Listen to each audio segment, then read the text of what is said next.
The Holy Gospel according to Mark, the 7th chapter. Glory to you, O Lord. From there, Jesus set out and went away to the region of Tyre. He entered a house and did not want anyone to know he was there. Yet he could not escape notice, but a woman, whose little daughter had an unclean spirit, immediately heard about him, and she came and bowed down at his feet. Now the woman was a Gentile of Syrophoenician origin. She begged him to cast the demon out of her daughter. He said to her, "Let the children be fed first, for it is not fair to take the children's food and throw it to the dogs." But she answered him, "Sir, even the dogs under the table eat the children's crumbs." Then Jesus said to her, "For saying that, you may go. The demon has left your daughter." And when she went home, she found the child lying on the bed, and the demon had gone. Then Jesus returned from the region of Tyre and went by way of Sidon towards the Sea of Galilee in the region of the Decapolis. They brought him a deaf man who had an impediment in his speech, and they begged him to lay his hand upon him.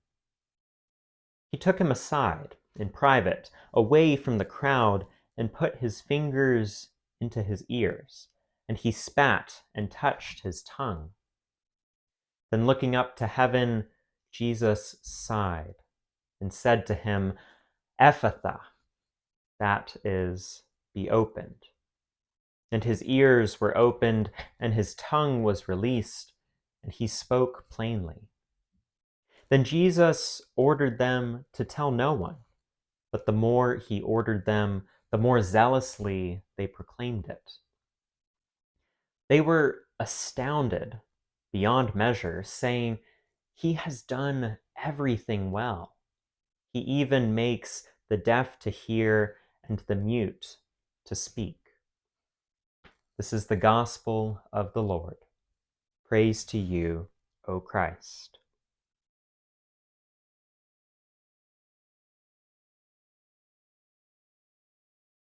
Our gospel reading for today is quite a challenging one. There seems to be a lot at stake in this passage, with a big impact on who we fundamentally understand Jesus to be. There's also a lot going on in such a short amount of time. It's almost a challenge for us to keep up with the pace that Jesus is setting in the Gospel of Mark. Jesus is in the region of Tyre, which today sits on the coast of the Mediterranean in modern-day Lebanon. He's staying in a house, but in secret. He didn't want anyone to know that he was staying there. I imagine it's easy to think why. After healings and exorcisms, feeding and controlling the very elements of nature around him, and most of all, his many teaching moments, Jesus has been busy. Despite his efforts to go incognito, rumor spreads of his whereabouts until they fall on the ears of an unnamed woman whose daughter had a pneuma akatharton, an unclean spirit.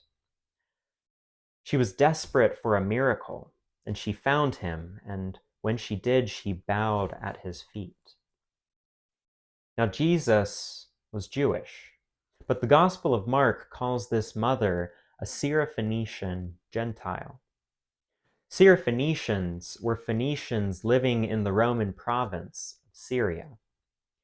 She and Jesus were different cultures, different ethnicities, different religions even, but that didn't stop her from searching him out. This Syrophoenician Gentile seemed to be acutely aware of what the God of Israel is capable of. But Jesus' response to her insistence is quite a shocking one. Let the children be fed first. It's not right to take their food and feed it to the dogs. But this mother insisted, responding, "Even the dogs eat the crumbs from the children underneath the table." Jesus concedes to this insistence, saying, "For saying that, you may go. The demon has left your daughter." And it was so. Jesus then continues from there, from Tyre, towards the Sea of Galilee, and a deaf man who struggled to talk was brought before him. He took the man away from the crowd, and he put his fingers into his ears, and he spat and touched his tongue. He said, "Ephphatha, be opened," after sighing. At once, this man could hear and speak clearly. Jesus ordered them not to tell anyone, but the more he ordered, the louder they proclaimed his miraculous deeds. This text has so much to offer us to discern the nature and work of Christ. This type of study is known as Christology, the theology of Jesus' nature and works. There's also a lot for us to unpack here regarding Jesus' nature and works. Let's take the mother from the first part of our gospel reading, for example.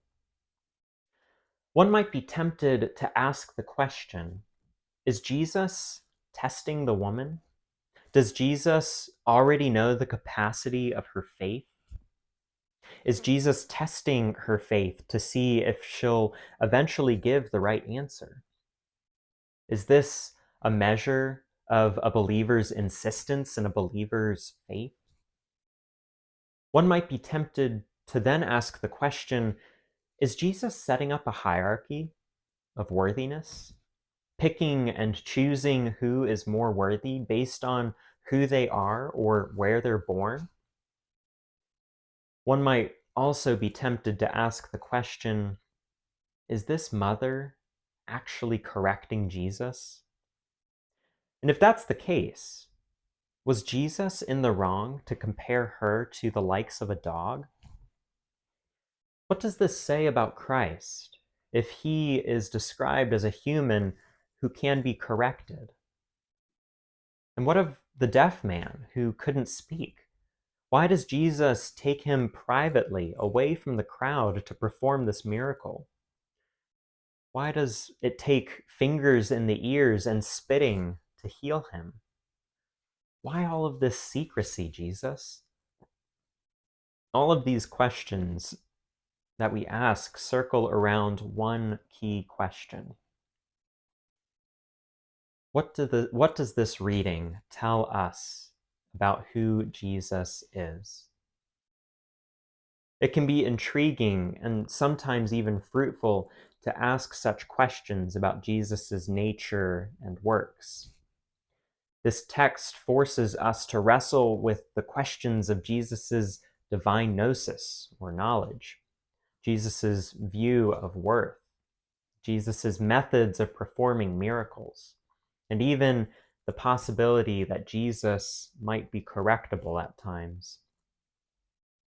It's these questions of Christology that we, as the church, have been pondering and debating for nearly 2 millennia.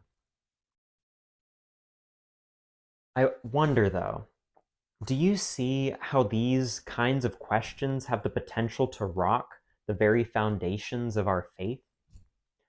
These are hard questions, and unfortunately, I'm not sure if we have concise answers to answer them.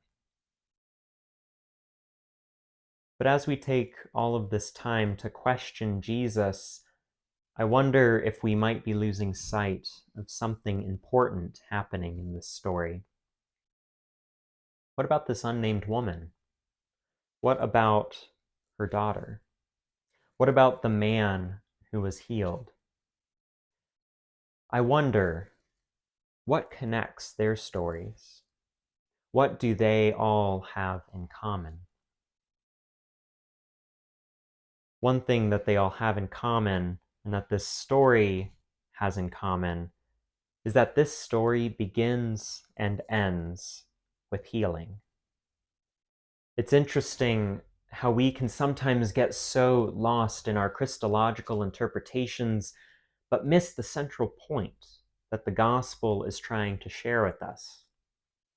This is a story of miraculous healing. This is also a story of trust, the trust of a Syrophoenician Gentile who was aware of the true, expansive power of God. This is also a story that depicts the fierce, selfless, and insistent love that a parent has for their children. It's with this same insistence that God shows up for us in our lives, whether or not we pause to take the time to witness it. Our gaze can often be so focused on analyzing Jesus's every motion, action, and every word that Jesus speaks that we might overlook the miracle that's being performed or the lesson that's being taught right before us. Where is God showing up in this story? God is showing up across boundaries that humans like to put up against one another. God is showing up across cultural boundaries, across wealth boundaries, across boundaries of inability or inaccessibility to seek out and to heal and to serve and to love those in need. Perhaps that is something that we can learn from this encounter, something that we can take away from this story. Perhaps we ought to heed Jesus' command, Ephphatha, and open up our senses and open up our hearts to God's presence in and amidst the people around us. In doing so, in expanding our awareness of God's presence, God's mercy, and God's love, in opening ourselves up in the world around us, maybe we can, in turn, model the integrity of faith that James chapter 2 is calling for us to model. To be impartial with our welcoming, to show no preference over rich and poor, popular over unknown, insider over outsider, to love your neighbor as yourself. For how can we claim to have faith, but in turn welcome some and exclude others, favor the rich and ignore the poor, love ourselves but not love our neighbors? From our faith in God and what God can do and is doing in our lives and in the world around us, our faith is alive. And from that alive faith, good fruits may flow. I have a note that I have written in my personal planner that says, always remain open to what God can do. It serves as a daily reminder to ask ourselves this question: how can I be a better witness to the abiding presence of God in my life? How do I share my faith in God through my words and through my deeds? May we be insistent and impartial when serving and loving others. May we be insistent and curious in our discernment of Christ's words and deeds. May we be insistent and trusting in our faith in God. Amen.